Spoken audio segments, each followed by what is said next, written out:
How many wrongs have been born from the words, "I was only following my conscience"? In 1995, a man in the Philippines set fire to a school building.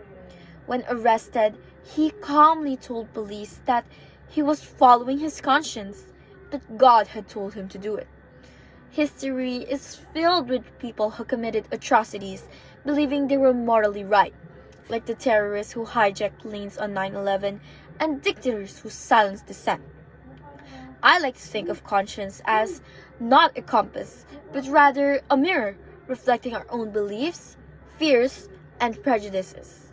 And sometimes that mirror lies. We grow up being told to follow your heart or listen to your conscience. But here's the problem: your conscience is shaped by your upbringing, culture, religion, and even misinformation. If someone grows up in an environment that teaches hate as normal, their conscience may tell them it's right to act on that hate, meaning a sincere conscience can still be sincerely wrong.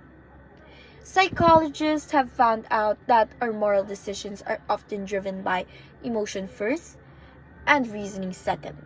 In other words, your conscience reacts before your brain checks the facts.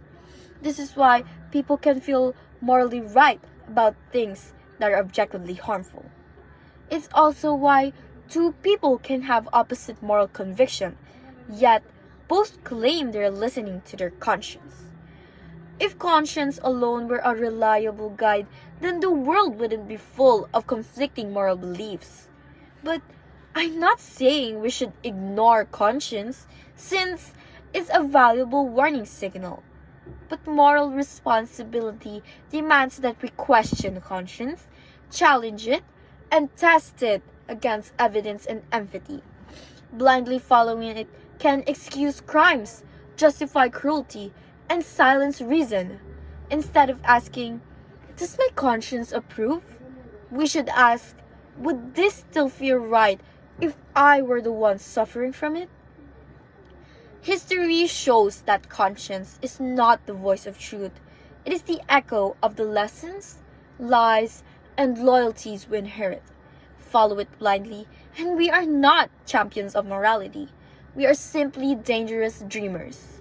And sometimes, the bravest moral act is not to obey your conscience, but to challenge it again and again and again. Thank you.